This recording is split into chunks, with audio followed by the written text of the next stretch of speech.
Good morning everyone. This is Karthik Chand from Casey's Physics Arena.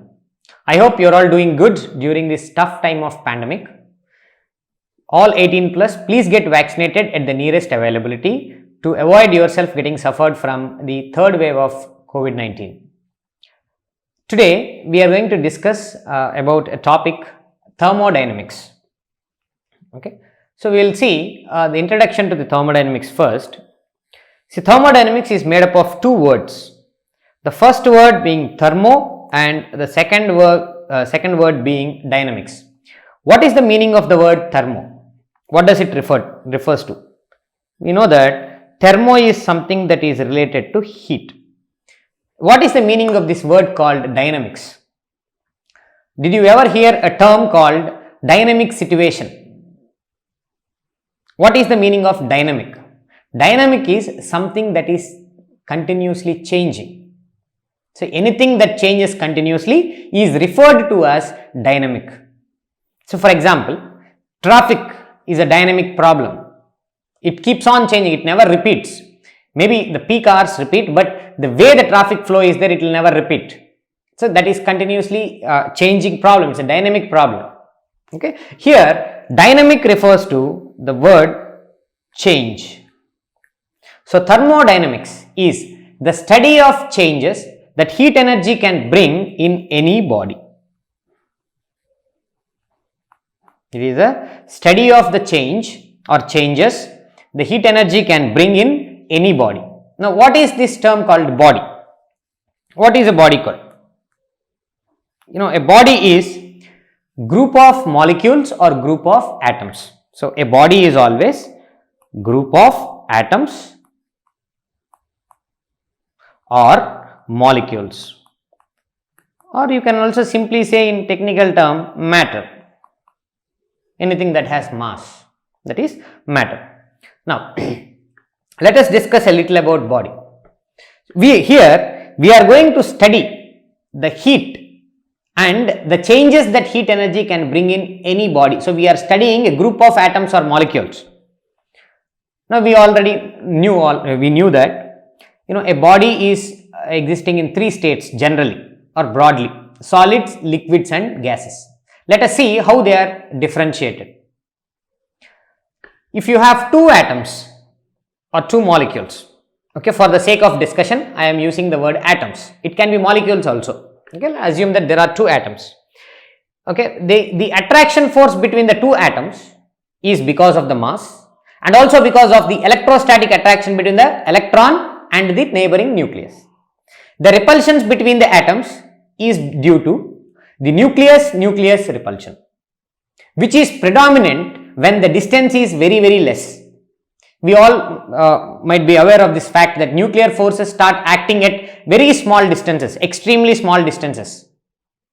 Okay. So, when the atoms are very far from each other, the attraction forces will be high when compared to the repulsions. Because of this attraction, the atoms will start moving towards each other.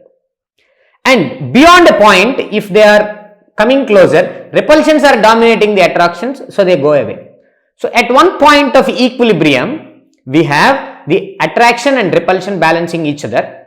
Therefore, the atoms or molecules are stationed at those places. Okay. So, this is called, the distance between these two atoms is called interatomic distances, or the distance between two neighboring molecules is called intermolecular distance. Now, if this intermolecular distance is very less, then they form solids.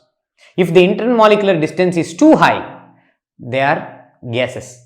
If the intermolecular distance is intermediate to that of solids and gases, they form liquids. Okay. There is another way of classifying these bodies into three states of solid, liquid and gas. See, when intermolecular distances are very less, the attraction force is also very strong. That is how they came that closer. When intermolecular distances are less, the attraction force is very high. So, very strong attraction forces or very strong bonds are present in solids. That is why changing the dimensions of a solid is very difficult. So, you can say a body or group of molecules which have very high or very large attraction forces or very strong bonds between the neighboring atoms or molecules will form a solid. When the distance is very high, you can very clearly say that there are very weak bonds or in fact no bonds, because the attraction forces are very minimum. So gases are group of molecules who have even no bonds or very weak bonds between them. Intermediate to these two, if the strength of the bond is intermediate to that of a solid and a gas, then you have liquids. So based on the intermolecular or interatomic distance or based on the bond strength, you can classify a body into solids, liquids and gases. Now, what do these atoms do in any body? If this is the equilibrium of atom A and this is the equilibrium of atom B, these atoms are always vibrating about the mean positions. Okay, these atoms are vibrating about the mean positions. Let them be in solids or liquids or gases. In gases, since these attraction forces are very minimum, these atoms are free to run around. So there is random motion of molecules. Molecules are randomly moving. See, you all might be aware of Windows bubble screensaver, where bubbles keep roaming around very randomly. So just like that, the atoms of gas are moving randomly in all possible directions. Okay, now coming to the state of solid, there is very less distance between the molecules. Now they are vibrating about the mean position. Now you are supplying heat energy. As you supply heat energy, these atoms are getting energized. When these atoms get energized, they vibrate more vigorously. So earlier, when they are vibrating little, this is the interatomic distance. Now when they are vibrating more, this is the interatomic distance. So what happens to the distance between the neighboring molecules? It will increase. So if distance between all neighboring molecules is increasing, what happens to the size of the body? It will also increase. That is why we say that whenever you are heating a solid, it expands generally, except in the case of water, which is at -4 degrees centigrade. That is anomalous expansion that we can discuss it later as a special case. So in almost every case, whenever you are heating any body, let it be a solid, let it be a gas or liquid, we have increase in size. The molecules want to increase the space they occupy whenever they receive heat energy. So this is the first thing that we can analyze about supply of heat to a body and the changes it is bringing. Okay, so we are going to study here a few molecules. So any group of molecules that we are going to study is called a system. In thermodynamics, we call it the system. All the other molecules in the entire universe, they are called surroundings. So the size of surroundings is always infinitely large when compared to size of any system that you consider. You have 10 moles, only 10 moles of gas is there. The rest of the universe is your surroundings. And the separation between a system and surroundings is called boundary. Okay, so we have a few terms with respect to thermodynamics. First one is a system, second one is surroundings, and the third one is a boundary. I am writing the boundary in the middle, so as it is separating the system from the surroundings. So system consists of group of molecules that we are studying. Surrounding is entire universe minus the system, where boundary is a separation. Let us see different types of systems and surroundings or boundaries. Types of systems: 1, 2 and 3. There are actually 3 types of systems. Okay, the first system, which is open. See, I will tell you about 3 types of rooms that we have. 1, a room which is always open. If you speak, people outside can hear. If you want, you can go walk through the door and go out and come back. So here, exchange of people can happen between one room to the another room, or you can go out of the room and come back. At the same time, the sound energy that you generate also will go through the room. Second type of room, which is closed on all sides. probably the door is locked. When you lock the door, you cannot move out or come in. But if you speak, people outside can hear. There is a third type of room, which is soundproof rooms. Generally in studios you see soundproof rooms. Okay, there you cannot go out because it is completely sealed. Nobody can come in. At the same time, even if you speak at the peak of your voice, nobody else outside can hear. So very clearly, just like the case of a room, here we have three types of systems. The first system is open system, where the energy of the molecules, the energy as well as the mass can be exchanged between the system and the surroundings. This is called open system. And then you have the second type, where only energy can be exchanged between the system and surroundings. Only energy can be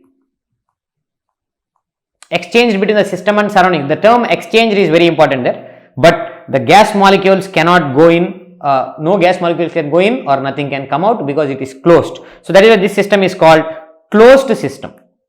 And then you have third type of system, which is called isolated system. So this isolated system, it is also similar to a closed system, except to the fact that all the walls are non-conducting walls. All the walls are non-conducting. That means no energy can go from the system to the surroundings, nor from surroundings to the system. So neither energy nor mass can be exchanged between systems and surroundings. That type of system is called isolated system. So that type of system is called isolated system. So here when we discussed about three types of systems, we came across two types of boundaries. One is a conducting boundary and the second one is an insulated boundary. So a boundary that is conducting and second one insulated. So this conducting boundary, which is allowing heat to travel from one side to the other. So in both directions, system to surroundings, surrounding to system. These type of boundaries are called diathermic boundaries. And you have in the isolated system, we have seen a boundary which is not allowing energy to flow from one side to the other, completely insulated. So these are called adiabatic boundaries. Adiabatic boundary. So the term adiabatic refers to transfer of heat being zero. That is how we should understand the term adiabatic. So you have two types of boundaries, diathermic and adiabatic boundaries. Now, when we are supplying heat to any system, there are two different types of things. Okay, whether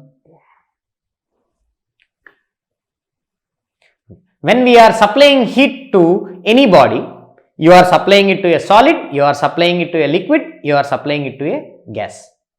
Now, first we will understand why we are studying this topic called thermodynamics. What is the reason behind it? As students of physics, see, in my introduction itself I have told we are a science of application. So we are using heat energy so that we get something from the system. We will see an example. See, you have a cylinder and piston and you are standing on the piston. Okay. Inside there is some gas that is trapped. Okay. Now, the piston is in equilibrium here. The piston is in equilibrium here. Why it is in equilibrium? The pressure that is developed by the gas inside is balancing the weight that you put plus the atmospheric pressure as well. So there is equal pressure on both the sides, therefore the system is in equilibrium. Now what I did, I started supplying heat. When I start supplying heat, what will happen? These molecules, the gas molecules inside get energized. So the random motion will increase. As the random motion increases, what will happen? They will try to expand. As they expand, see, you are here. Initially your position was there at this level. Now the piston will tend to move up. So what happened to you? You you raised yourself to a greater height. So assume this to be the ground floor and this is your first floor of a building. You are, and see, this system is acting like a lift, normal lift. So it is taking, without you walking from ground floor to first floor, the gas is lifting you from ground floor to first floor. So it is very clear that your effort is not present, but you have got your job done. That means the gas is actually doing some work for you. So initially we started studying thermodynamics so that we get some work out of the system. When we supply heat energy, we think we get some work out of it. So any machine that is giving you work done, giving you some work, that is doing some work for you by receiving heat energy, they are called heat engines. They are called heat engines. We will study about this heat engine a little later. Okay, but I will also tell you an example. You know about steam engine. The first motorable vehicle in the world is steam engine. What is the principle? You burn coal, you develop heat. With the heat, you supply that heat to water. Water converts into steam. You generate more steam. Pressure in the cylinder will be more. So the steam cylinders, the pressure will be more. Use that pressure to move the piston. That is the concept of a steam engine. That is how engine started moving. Isn't it? So that, up and down motion of the piston is converted into horizontal motion using some connecting rod or something like that. That is a discussion that you will learn about in your future. Fine. So we are always trying to use heat to get some work done. The first in geography you might have studied, the primitive man used heat to develop fire. Isn't it? What he did not have any reason to measure it. He doesn't even know how to measure it, but he started using. Without the knowledge of measuring heat, we are still using heat to cook our food. Okay, so measuring heat is a secondary concept, but using heat has always been our aim right from the beginning, right from primitive man. Okay, so we always came to know, we always understood that if we are supplying heat to any system, it will do some work for you. That is what our main aim is. Aim is, and it was also. Okay. Now, let me talk about a few terms that are related to thermodynamics. Few terms. These are very general to you, but I will try to give you actually what they mean. See, you might have known about volume.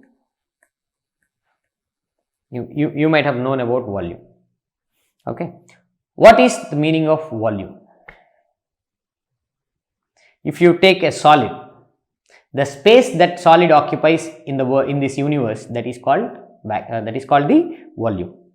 Liquid, the space that liquid occupies. So for a gas also it is the same. The total space that a gas can occupy is called the volume. But if you look at a solid and a liquid, the volume is constant. You can pour water from one container to another container, but its volume will remain constant. Solid, even if you change its place, the shape will be constant. Liquids can change their shape. Gases, they are very flexible actually. So if you change the container, the volume of the gas is also changing. What is the reason behind it? Gases, they have almost zero attraction or repulsive forces, so that the molecules are very free to move around. So if you release just 2 hydrogen molecules in this room, those 2 hydrogen molecules will or can go to any corner of this room. So they can go everywhere. So they can go to that corner or come back to this corner, so anywhere. So they can occupy any position in this room. Since they are free to roam around in this room, we can say the volume occupied by those 2 hydrogen atoms is equal to volume of this room. So that is why for any gas, the volume of the gas is taken to be volume of the container. I will tell a very general example. See, you take a person. Simply you take a person whose height is suppose 6 feet and width is around, let's say, 2 feet when the arms are stretched, or 3 feet when the arms are stretched. So total area that the man can occupy is 18 square feet. But if I ask you, what is the area of the place you live, you will tell the total area of your home, because that is the area you are allowed to roam freely. You won't say, I always live in 18 square feet area. We say, this is my building, this is the size of the building, so I am staying in this particular area. So same way, similarly, the space or region in which the molecules of a gas are free to roam around, that particular space is called the volume occupied by the gas. So that is about volume.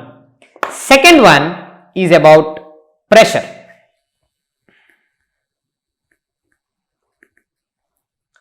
I will speak about pressure due to a gas in this case. Gas molecules, as I said, they are randomly moving.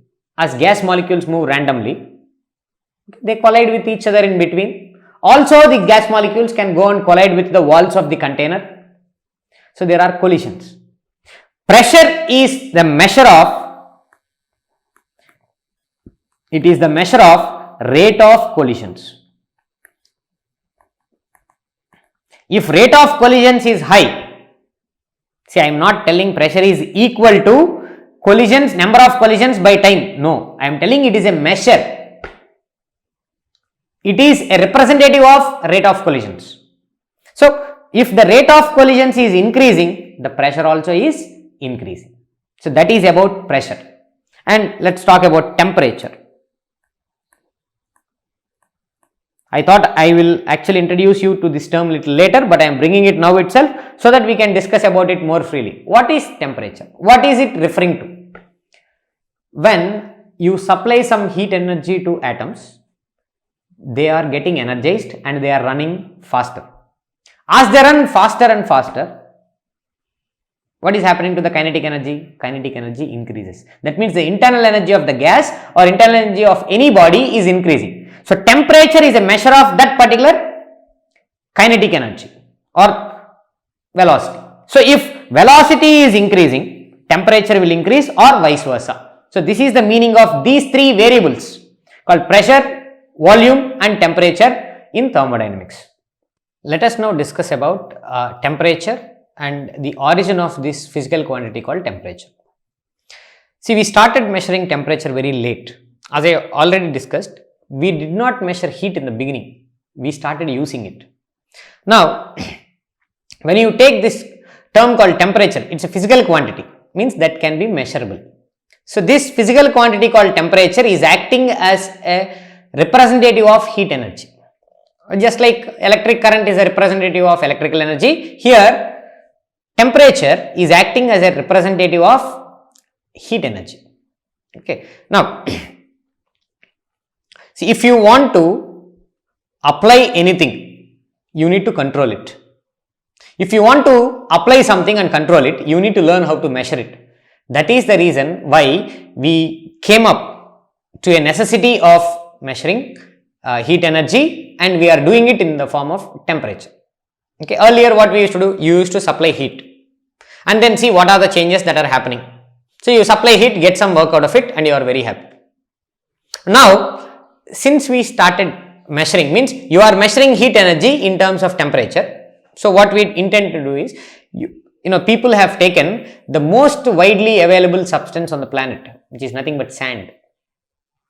They started heating sand, means they started supplying heat to sand. Now, if you supply heat to sand, there is no major change. You supply any amount of heat to the sand, you won't see big changes happening in the sand. So nothing happened to it. Next, they have taken the second most widely available substance on the planet, which is nothing but water. If you take water, you supply heat. As you supply heat to water, what will happen? At one point of time, water got disappeared and it converted into gaseous state, or it converted into steam. Okay, it converted into steam. Now, if you remove heat from the water, at one point of time, water got disappeared and it formed ice. They named the point at which water is forming steam is named as steam point. The point at which water formed ice, that is called ice point. What they did, they have divided the gap between ice point to steam point into 100 parts, and they said 1 part is equal to 1 degree centigrade. So you have converted the amount of heat supplied between ice point to steam point into 100 parts, and you said 1 part is equivalent to 1 degree centigrade. So you have converted heat energy into a temperature scale. So your temperature scale, this initial degree centigrade, it starts at 0 at ice point and it is ending at 100 at steam point. That's why 0 degree at atmospheric pressure, 0 degree is taken to be where water is converting into ice, and 100 degree is the point at which water is converting into steam. So this is about ice point and steam point. Same way, the gap between ice point and steam point is divided into 180 parts, and they called 1 part is equal to 1 Fahrenheit. 1 part is called 1 Fahrenheit. That means 100 parts of degree centigrade is equal to 180 parts of Fahrenheit. 180 parts of Fahrenheit. Okay, let us see how it is converted. So if temperature in degree centigrade is C and temperature scale is starting, degree centigrade scale is starting at 0 degree. So C minus 0 divided by 100 minus 0 is equal to F minus, see these 180 parts, they are actually starting, okay, for 180 parts they are starting at 32 and ending at 212 in Fahrenheit scale. So F minus 32 divided by 212 minus 32. This is the relation by extrapolation. So C minus 0 by 100 minus 0 is equal to F minus 32 divided by 212 minus 32. Suppose there is a scale, ice point is taken to be any new scale where ice point is taken to be A and steam point is taken to be B, and the scale is named as X. So you can write X minus A divided by B minus A is equal to C minus 0 by 100 minus 0, which is equal to F minus 32 divided by 212 minus 32. So any scale that depends upon ice point and steam point can be connected to degree centigrade and Fahrenheit using this. So this will be the first equation we are going to learn in thermodynamics to solve numericals. Now coming to the relation between degree centigrade and Fahrenheit. So C by 100 is equal to F minus 32 divided by 180. So 0 and 0 cancel, 5, 9. So you can write C is equal to 5 by 9 into F minus 32, or this is equal to 5 by 9 F minus 5 into 32 is 160. So it is 160 divided by 9. So if you write this equation, you have C is equal to 5 by 9 F minus 160 divided by 9. So if you can compare this equation with y is equal to mx plus c, where m is the slope of the straight line and c is the y-intercept, you can say here I can draw the graph degree centigrade along y-axis and Fahrenheit along x-axis, and if you look at this, this is a negative y-intercept and a positive slope. So you can draw this graph to be like this. So graphically, and if this angle is theta, we know by definition of slope tan theta is equal to 5 by 9, or theta is equal to tan inverse 5 by 9. So this is what we can get from the graph between degree centigrade and Fahrenheit. Then later on you have a scale called Kelvin scale. Kelvin scale depends upon atomic vibrations.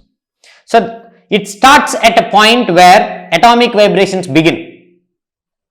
Atomic vibrations will start at 0 Kelvin. So the point at which atomic vibrations will start, that is taken to be 0 of Kelvin scale. That is why you don't have negative side of Kelvin scale. Minus values are not there in Kelvin scale. They are not possible, because based on atomic, if atomic vibrations are more, that means the temperature is more.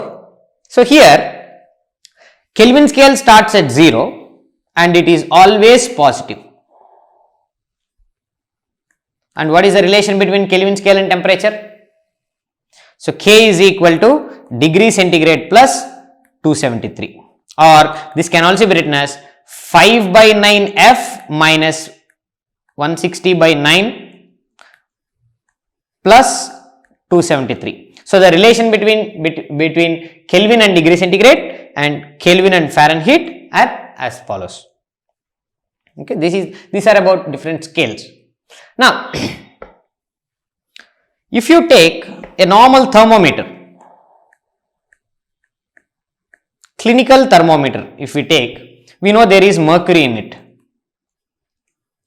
Okay, and the length of the mercury column is converted into degree centigrade, isn't it? So, or Fahrenheit. So, if the length of the mercury is increasing, that means the temperature is also higher. That is how we started measuring.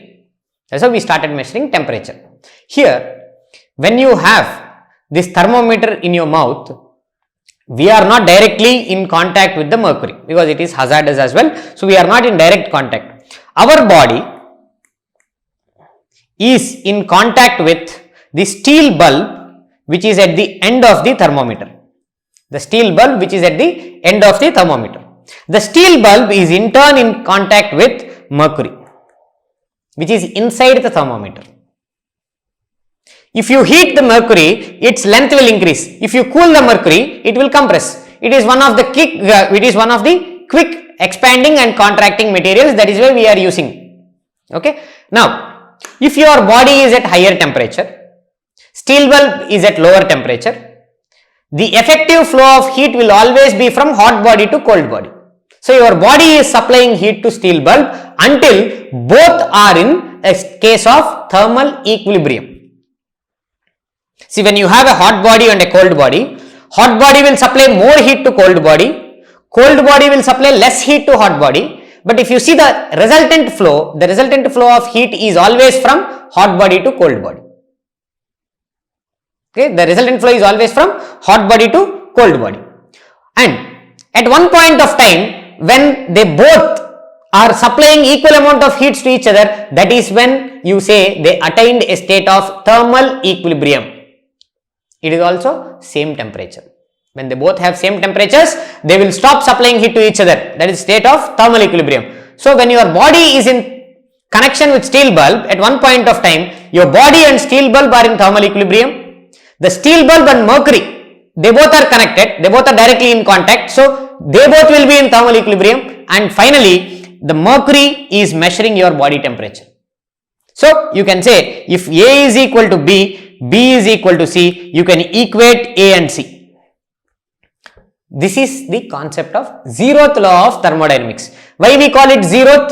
Because it came after first law and second law, but it is the base.